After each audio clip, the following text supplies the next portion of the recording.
Hillel Neuer of the UN Watch was invited, or rather, I should say, allowed to speak at the UN Human Rights Council during one of the sessions.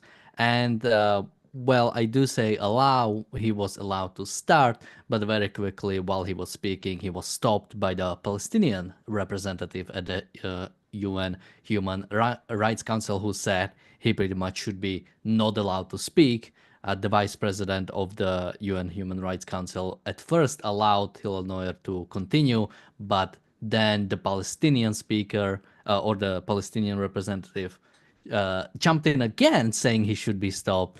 At which the vice president has indeed stopped Hillel Neuer from speaking.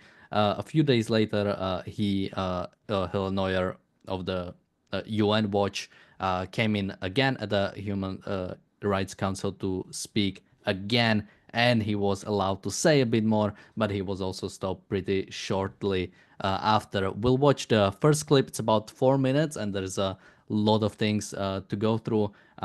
So we should be able to go through the whole first clip. I'm not sure about the second one if we'll be able to go through the whole thing. But something that is happening this week is that Francesca Albanese should be most likely appointed as the UN Special Rapporteur for the Middle East, or I think it's specifically for the Palestinian territories in the for the Palestinian state in the occupied territories, or something like that. And so he spoke out against her. So let's, yeah, welcome to the Daily Objective. Today it's most likely going to be just me. So let's watch a little bit. We'll stop it about 3 times. And I'm hoping you'll be able to see this. Give the floor to United Nations Watch. Mr. Chair, history will record that on this day we came here to fight for the. We are days away from this Council's planned reappointment of Special Rapporteur Francesca Albanese for another 3-year term. I've come here today, acting under Article 3 of 8 PRST/2, to request that the Council President convey to all delegates all information brought to his attention of persistent non-compliance by Ms. Albanese with the Code of Conduct pursuant to our letter of today. Ms. Albanese has repeatedly breached her duty to uphold the highest standards of probity, impartiality, and good faith, and her duty to show restraint, moderation. Excuse me, there is a point of order. Thank you, Vice President. I'd like for you to please stop the speaker. We're talking about the human rights situation in Palestine and the reports related thereto. We're not talking about specific mandates and a special rapporteur. And, excuse me, you know that the speaker is affiliated with the Mossad, and he should not be allowed even to take the floor in this council and to attack the special rapporteur, Madam Albanese.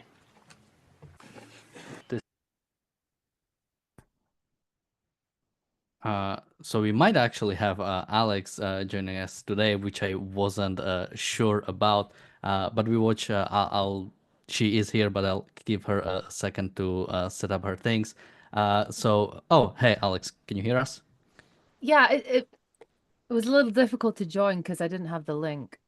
Well, I wasn't sure if you're joining, but were you able to watch the clip I sent you beforehand? Yes. What can I say? She's a treat, a real treat. Yeah, let's cover the first part. So Hillel Neuer goes on to say about how the Francesca Albanese didn't fulfill her obligation as a special rapporteur before he was able to say why or his reasoning. He was very quickly stopped by the Palestinian representative, which I wasn't sure to confirm why exactly he is even there.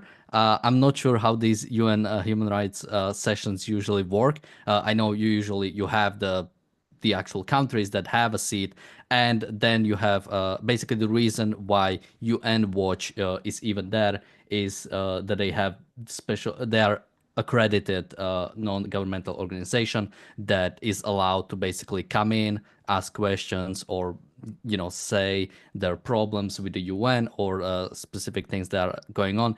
And then the Palestinian representative decides to jump in. Now, again, when it comes to these like people like Hilla Neuer who come in, they usually have like 5 minutes to speak, and then basically they have to get out and the next person is going. And the idea that somebody would just jump in and while somebody is giving this 5 minutes and not even again not even someone who has a direct sort of order like the vice president, or if people ever watched like a senate session or a parliamentary sessions, you have the speaker of the house who is in charge of the control. And the idea that like a random other member would just jump in and say, no, you have to stop this guy because he's a Mossad member. I mean, Alex, what do you make of that? Well, I think really the issue is that Hillel is there at all making this case to this gang, to this group of thugs. I think it makes me feel very sad actually that you would take part in this sort of like, I don't know, sick charade. I'm not sure. I mean, I know it's actually the wrong thing to do. I think it's very, very bad. Because then you're giving more ear to this circus. It's a bit like me saying, "Hey, I want to try you in my court that I hold in my house with my stuffed animals and my guinea pig." It's like, what are you going to say? You're going to say, "No, that's not a court. You're not going to pass judgment on me, Alex." It's as absurd as that. But what do you expect, really? That they think, okay, maybe Francesca Albanese, she sort of just she went a little too far with the Holocaust denial, and but really they're not opposed to her line of thinking. They're really not. And it's just what can I say? I mean, isn't this guy the PLO, right? Isn't that, I know, isn't Francesca Albanese, how was she connected to the PLO? Through her husband or something? And these deep political clannish Palestinian families, some of them engage in, I don't know, they have like a particular product that they create. And the product of the PLO clan is this kind of gangster diplomacy. This is what they do. This is their chief export. I mean, it's just the same. Like, why even call him a Mossad agent? Yeah, I mean, I think that people honestly have seen too many, like, they've seen too many spy shows. They think that like it's James Bond kind of stuff. I'm sure there are Mossad agents that are hanging around the UN trying to infiltrate, probably trying to recruit people actually. But Hillel, it's a bit of it's a bit stupid. Yeah, just to talk about the Palestinian representative, his name is Ibrahim Kraishi, and he has joined, or he became, I think, a part of the PLO in 1990, which I think at that time PLO was still a designated terrorist organization. That was before Oslo. That was when they were in exile. With Gaddafi. And he is pretty much like a permanent. I think also he has multiple positions. He's also the what do you call them? Like the ambassador to Switzerland, and he is the person having the permanent seat member. Basically, for those who don't know how the sort of United Nations work, you have the sort of like actual countries and then sort of like the observer states, which basically just means some countries do not recognize you as a country, or basically one of the big five, France, UK, America, China, or Russia doesn't recognize you as a state. That's why Taiwan is not in the UN, and that's why Palestinian territories, which they are often referred to, are not an actual member. but in de facto they are an observer state, and they do have seat at pretty much every single commission or every single part of the UN, as a normal state would do. Now, when you talk about the sort of giving credit to this to the UN body itself. Basically, the purpose of the UN Watch, or at least when it started, was to sort of scrutinize the United Nations by its own standards. Basically saying, hey, you guys claim to hold these values and you are not actually fulfilling them. That's why if you go to their X, they have a quote from one of the past secretary generals about saying how good the work UN Watch is doing by basically sort of observing them and trying to correct them. But the fact is, even for these like observer or sort of these sort of watchdog groups, Yeah. the actual group that is being followed has to have some good in it that are worth protecting. I mean, Hamas doesn't have watchdog groups. It doesn't make any sense. There is nothing good you can sort of get out of Hamas. There is nothing good you can sort of claim. But you claim to be for individual rights, Hamas, but you kill people or something. No, it's nothing like that. The only sort of watchdog Hamas has is more radical and more Islamic parts of Palestinians who say, well, you're not killing enough Jews. You're not really being true to your principles. You're negotiating with the Zionist state. Want to add anything more, Yeah. or watch a I bit mean, more? it is yeah, we can watch a bit more, but it just goes back to the same kind of point that it is. It reminds me a lot of Memory. They are I don't know if you would really call them a watchdog, but maybe more of a think tank. And all the CEO has been doing since the 1990s, Iqbal Karman, is he's just been translating. He speaks Arabic. He's just been translating stuff, right, into English for collecting information. So and he was so, I guess, what's the word, naive, that he thought that people were going to be interested, okay, like in and we're going to do something about it, like in the like he went to the United States and he tried to show the video to a whole bunch of Americans. Thought, okay, they're going to be super excited about this. They're going to hop on board right away. And what they were concerned about how he actually gathered the data, right? So it's just, and it's the same with Hillel. They're not, yeah, okay, fine, we're terrorists, big deal. But the fact, why are you pointing this out? That is the UN. Yeah, and as Ziv rightly corrects me in the chat, correction, Daniel, they would never refer to Israel as a Zionist state, but a Zionist entity, since they don't recognize it being a state. That's actually right. I'm a bit behind on my Hamas propaganda, so I don't listen to it as much, so I forget how far it goes. But let's listen a bit more.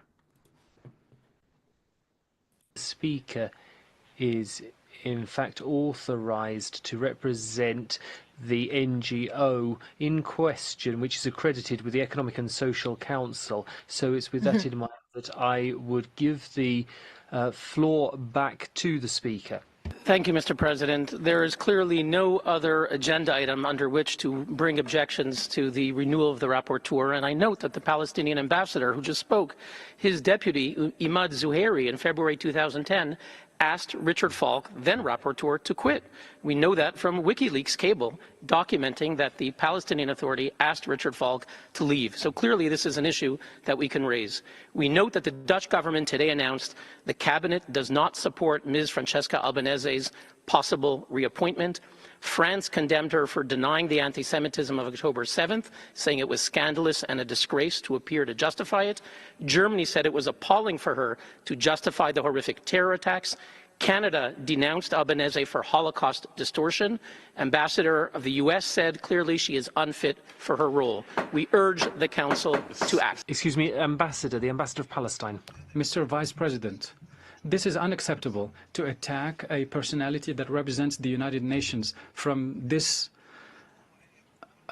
person. He should be stopped, and we should focus on the situation of human rights. This kind of speech is unacceptable. It is your duty to protect and preserve the mandate holders and special procedures. Please stop him.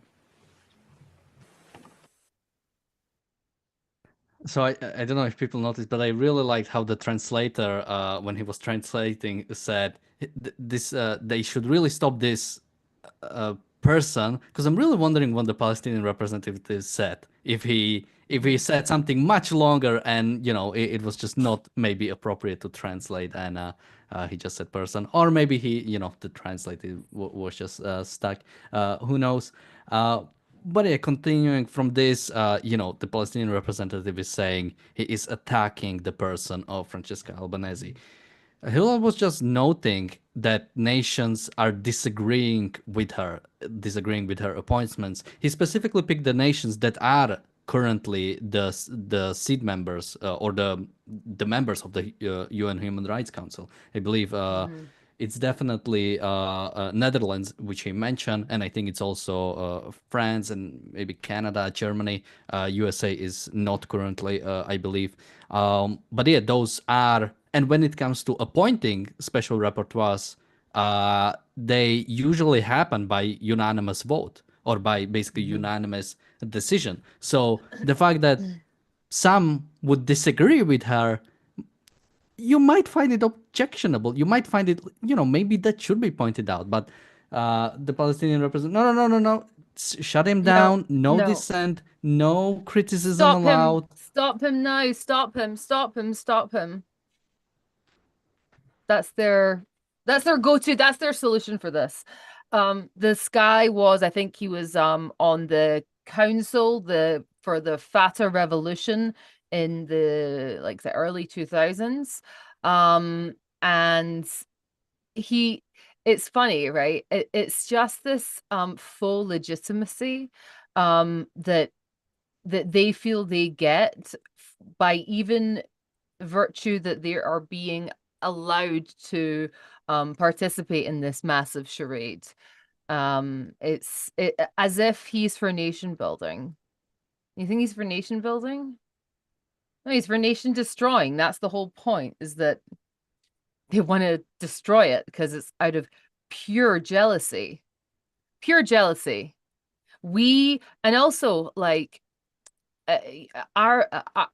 both Arafat and Abu Mazen have failed so badly in their ability to, number one, control the population. Okay, when I say control, as in the government, they're not a government, but let's pretend they have a government, should have the monopoly on violence, and instead Jenin is a wreck, right? In northern Samaria, where there was a massive pullout of settlements, it's a total wreck. Lawlessness, massive lawlessness. That's actually the main problem, I would say, is the lack of policing. So you just have this insane culture, and he is part of that. Let's not forget what Fatah did in Lebanon. Do we all just forget about that? Do we all just forget that what they did? No, I mean, what they did was, any hospitality they were shown, the person giving it regretted it quite badly. And I don't know.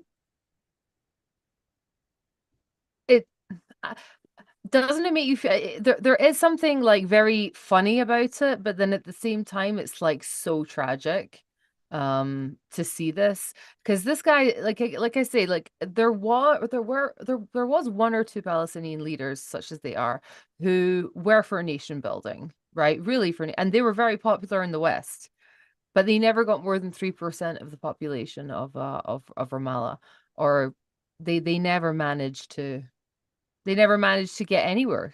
And that's because the more violent, the more crazy people in that society are rewarded the most.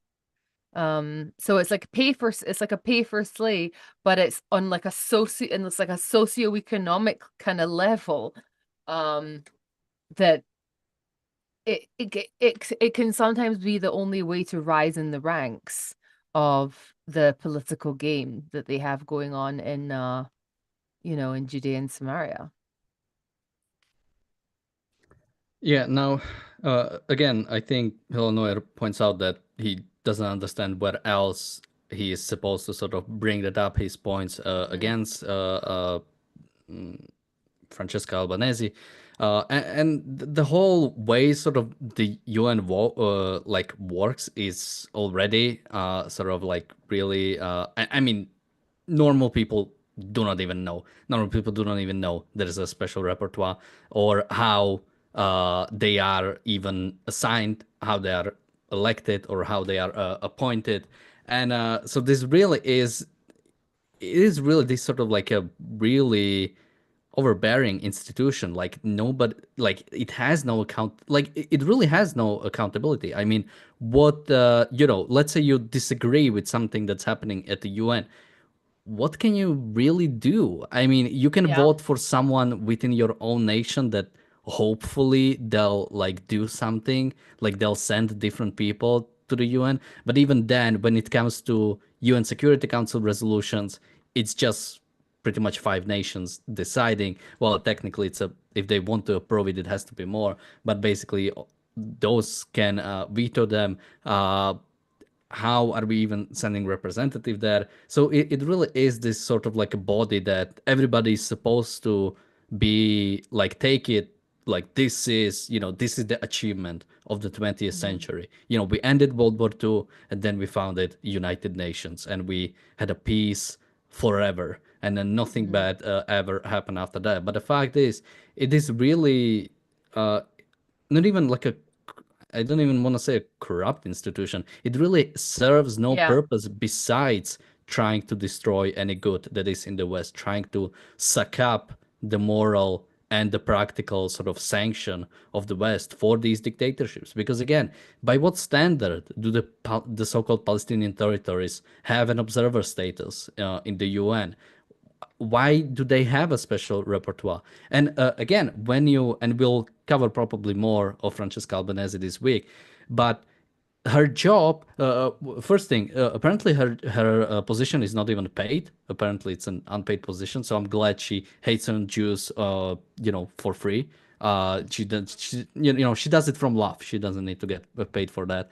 But it's specifically, she's supposed to only report on the Israeli violence against the Yeah. Palestinian territories. Of course. She doesn't have to care Because it's the about only one that Hamas. matters. Yeah, Yeah. Why would but it's she? literally the fulfillment of her job. She's supposed to report on Israeli violence for the so-called occupied territory. So the whole thing is just like, there is no real reason for this position. It is truly, it, once you start researching it, first it's so complicated, like how the hell even UN works. Then when you realize it really is, there is nothing good about it. There is no redeeming thing you can even get out of that. I mean, I'm not against a world government, right? If every country in the world was like the United States, then I'm not against a world government at all. Like, let's all have, why not, right? Let's have a type of a world government together. It would, if we were all liberal democracies, then we could have disagreements, okay, amongst ourselves. But instead it is this like it's is this place where people do not know how to be I suppose like civilized. It's this it's this constant delegitimization of themselves. Who on earth has delegitimized UNRWA? Is it Israel that delegitimized it? No, it's they delegitimized it. And we've known for a very long time as if you could have picked up any of their books anywhere you want, and just read them. What are these books that you're reading to children, of 3 and 4, okay, about about the Nakba? It's an inability to deal with reality. That is actually what the UN is. It's an inability to simply look at a dictator and understand who he is. Like, Ms. Rand said, like a dictator is at war, okay, with the citizens. So it's an all-out war 24/7. That's what's happening in the UN, okay? Because all you have are these dictatorial regimes who have zero compassion for their people, zero compassion for zero tolerance, I would say, of human life. And then they go to the UN for legitimization. If you ever noticed how many times Iran went to the UN to have their kind of moment in the spotlight, they were loving it. It's this kind of like, oh, we're just like the United States. We're a country. We're just like them. No, you're a gang. You're just a gang of thugs who somehow managed to finagle their way into some kind of a governmental position because it's easy to do that nowadays, it seems. Nobody has any standards. Not even any standards. Nobody cares. Nobody cares about the standards, right? And I don't know. What do you think? I mean, do you think that I'm being a little bit cynical about this? But I think how on earth could one save the UN at this point? What would be the point? I really have to ask myself. I've never heard somebody actually give me an outright reason why we need to have the UN or why the UN has to exist. Well, what about the UNESCO? Come on. What, you want buildings to You go know what's out? really funny? They renamed Jewish historical sites. Like there's the tomb of Rachel. Okay, Rachel is the mother of Judaism. Okay, and supposedly she is buried in a tomb outside of Bethlehem. And this site has existed for a very long time, and it's always been a kind of pilgrimage place, and also tourists go. I mean, like I went and take pictures. It's very cool. And it's so they've renamed it as a mosque. This isn't even like renaming stuff of Abraham after like, mosques, whatever. Okay, because I guess and that would kind of from a like the story, it would make sense. But Rachel is literally nothing to do with anything to do with Islam or Muhammad. It's like 2,000 years before. I mean, supposedly, right? It's but I've never. Why would you do that? Like, why did they do that? Do they suddenly declare, the Israelis are very rude and mean, and they're being very cruel in Gaza? So I'm just gonna, And the thing is that it after a while, people are not going to know what the truth is, right? People are because they'll be like, oh, it's what UNESCO says it, because they trade in the name that they once had before people understood who they were. Yeah, and well, I definitely want to cover about is there even a case for such an institution?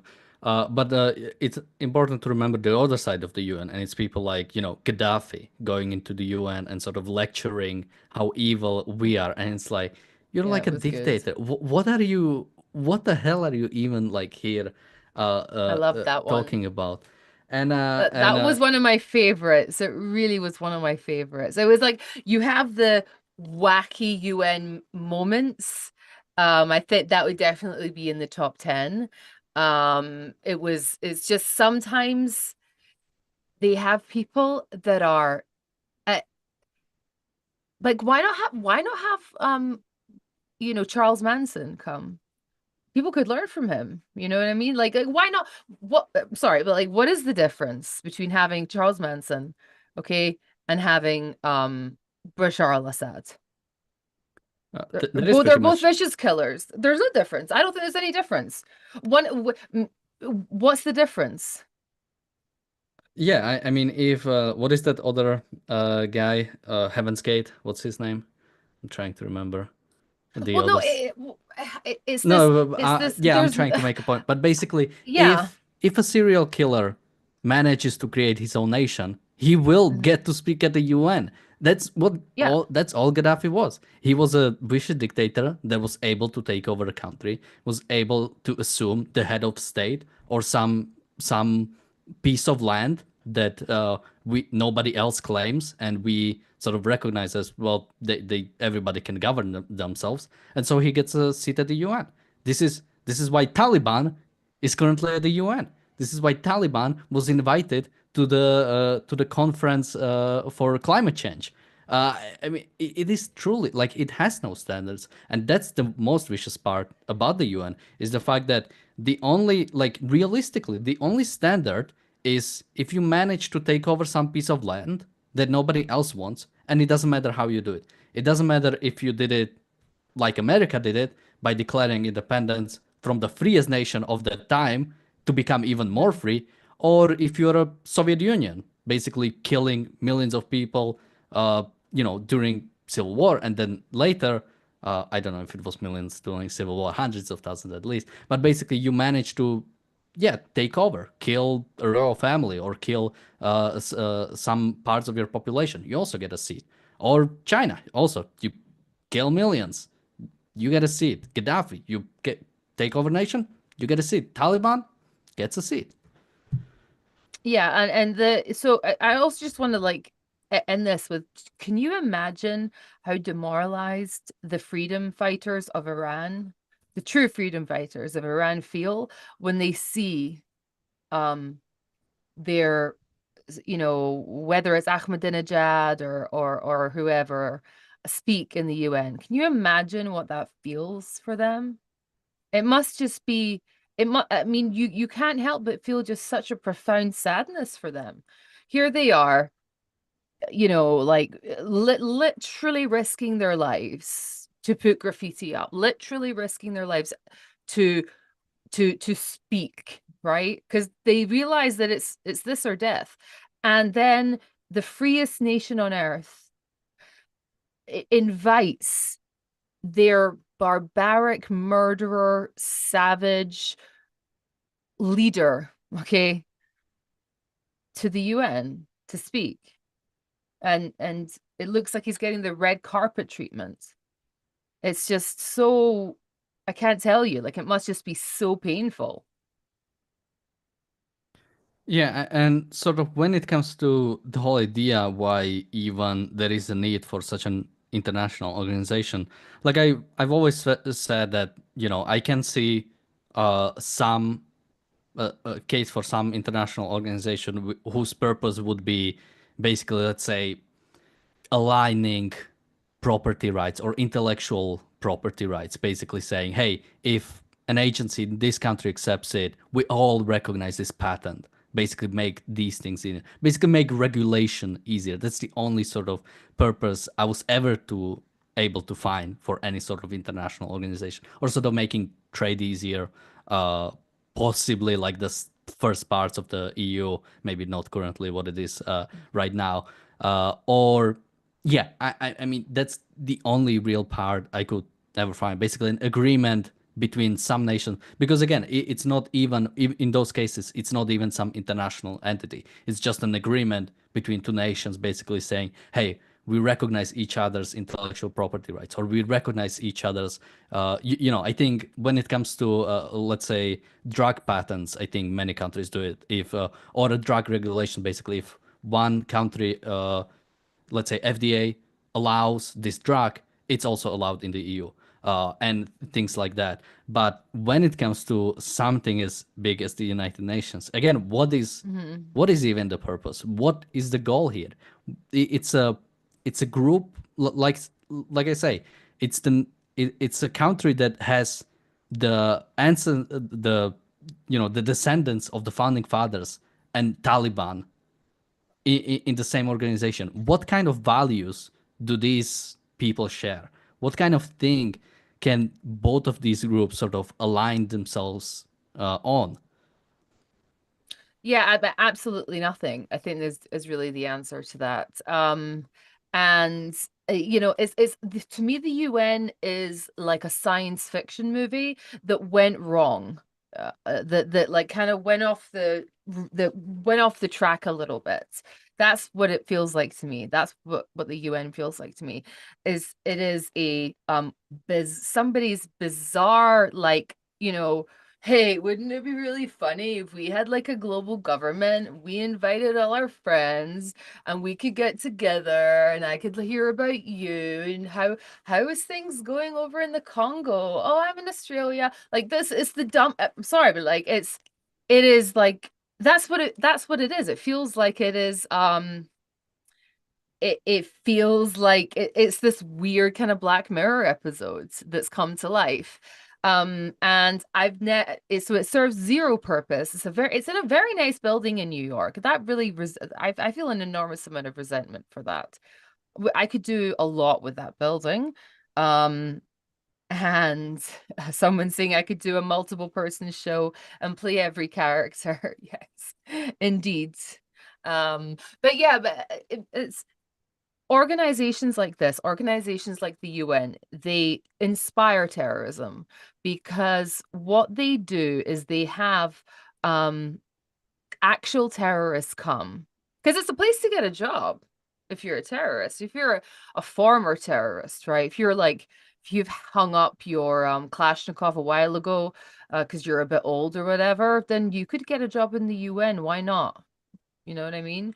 And then you use the language of human rights, of which you have zero respect for, in order to push your radical, hateful, nation-destroying agenda that has nothing good in it. Absolutely nothing. I mean, just nothing. Yeah, I mean, talking about hanging your terrorist code. I mean, Al Golani or whatever his name is right now. I don't even remember. Al-Shara. Al Shara. I don't know. He like changes this Yeah. every week. Yeah, because he But has to get rid of the nom de guerre, I guess. You know what I'm saying? Like it's not. yeah, but once if he ever manages to sort of consolidate power in Syria, he is the representative, right? So it's literally, former, or he said he didn't have, it was a place. Al Qaeda was just a place to like get experience and Yeah. get a job. He was just building up his CV for the future. He didn't have any other choice. But No, yeah, I mean, he will be invited. And as you said, this guy who is representing the Palestinian territories, who spoke on the video, he was in PLO when it was still considered a terrorist organization. So it is literally how these things work. Because yeah, what are let's say you are the UN, what are you supposed to do? Not invite terrorists who take over some piece of land into it if you are the United Nations? No, it's supposed to everybody gets a seat, right? So then you have to. It doesn't matter. Like you could have like a nation that would genocide its own people, which many nations currently are. Well, many of them are genociding some other people, like China or Russia. But what? Who's gonna suspend them? Russia or China, who are the permanent members? No, it's ridiculous. And again, even when it comes to the worst nations, let's say North Korea or Iran, are China or Russia going to ever do anything about them? Uh, and maybe. that's even when UN was founded, it already includes Soviet Union and China. Now you could say there was the Republic of China, but also Yeah. the Republic of China itself wasn't in the best sort of terms of state, even when it was founded. It only became sort of much better much later on. What do you mean? Because it was like a racist organization, racist nationalist organization? well, nationalist China was also pretty dictatorial and authoritarian Yeah, of course. at the Of start. course. I mean, That is right. yeah, I mean the nationalists is in like the war between the nationalists and the communists. Like they were like and that's how Taiwan was founded, because basically the communists kicked the nationalists out. And now imagine that. Imagine the people that lost a war to you, and you look at them and you see how well they're doing. That must hurt. That must really hurt. Here's the feckless, pathetic group of people who we, sent off. The that we sent packing, and they can, I think the GDP per capita in Taiwan is something like about the same as the United States, whereas in China it's like 11. And that, by the way, that just goes to show you how bullshit the UN is. Taiwan has done everything it's done without any help from the bloody UN. In fact, maybe it even helped them. Maybe it helped them to not be, saddled with the burden of having to go there. I mean, I wouldn't be able. Well, It's just like, to jump in, I think that's sorry. literally true. Because Taiwan is not recognized by China, is also not a part of WHO, the World Health Organization, and Great. because Taiwan, when COVID happened, because Taiwan was so didn't trust anything coming out of China, they were able, despite being right next to China, they were able to handle COVID much better than other nations because they simply didn't believe that they didn't care to deal with anything coming from China. Yeah, I know, and to me actually as well. I think just on a different note, I really do think the people of Taiwan are the original Chinese, in the sense that they're very connected to their, like, they've managed to take all of their history and cultural ties and put it together in a story that makes sense. So you have people that are very driven, you have people that want to work, you have people that want to produce, and people are very nice to each other in Taiwan. Okay. Whereas in China, they had all of their culture just wiped out from the Cultural Revolution. So that replaced it with this other ideology. And I'm not talking about communism, I'm talking about like just this ideology of that life is very hard.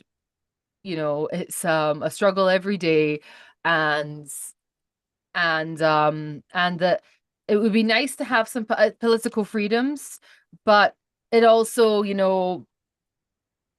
it would be kind of, we like the stability, right, of the kind of the strong man, and it's very it's very very sad. It's very very sad to see.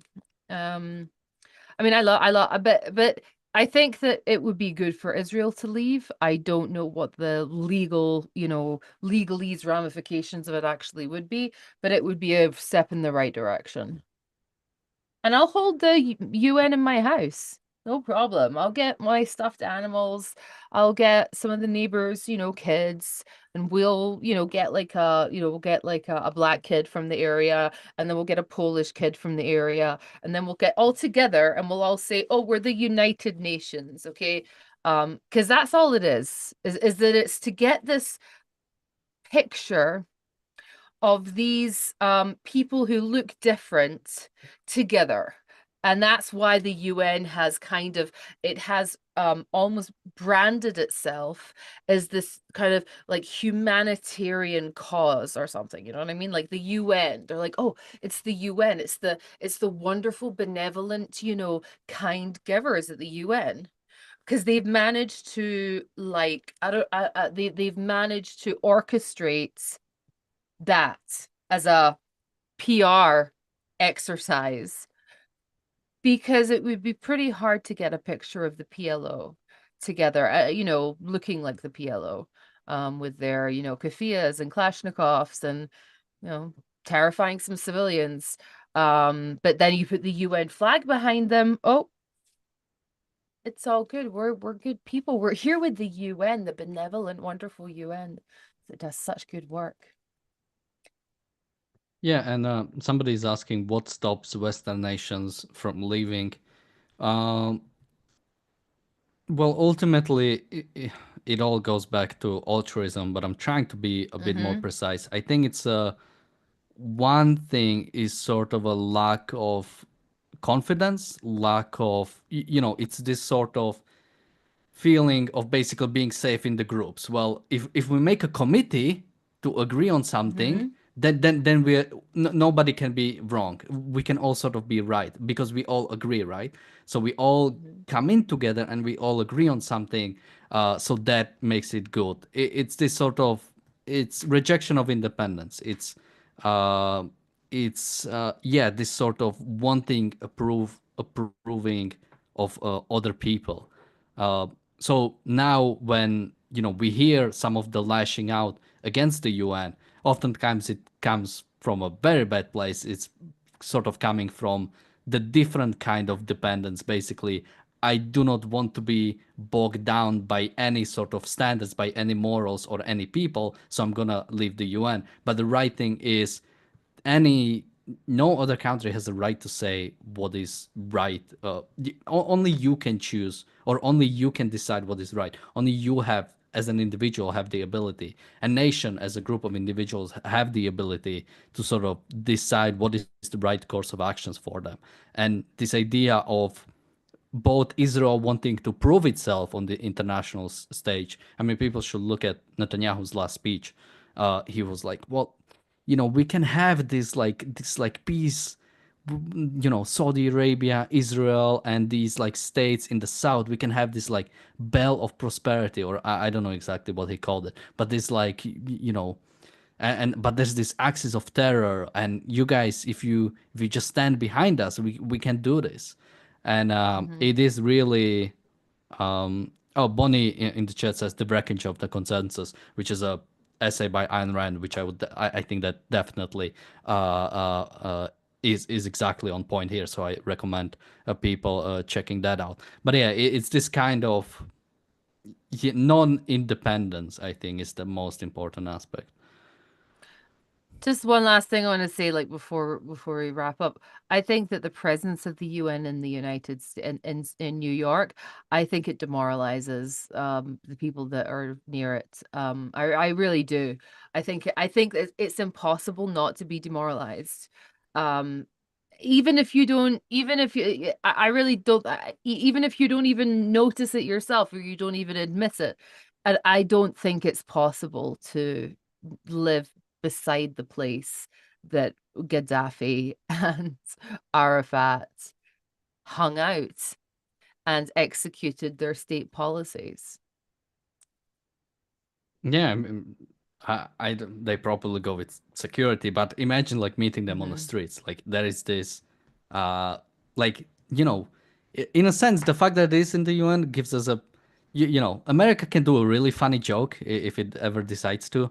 But the fact is, none of that would ever happen. Yeah, I mean, yeah, the fact that someone like Gaddafi was I assume was in the United States actually in the Of UN, course, and, of and the fact course. that yeah nothing was done. I mean that's yeah it really altruism kills.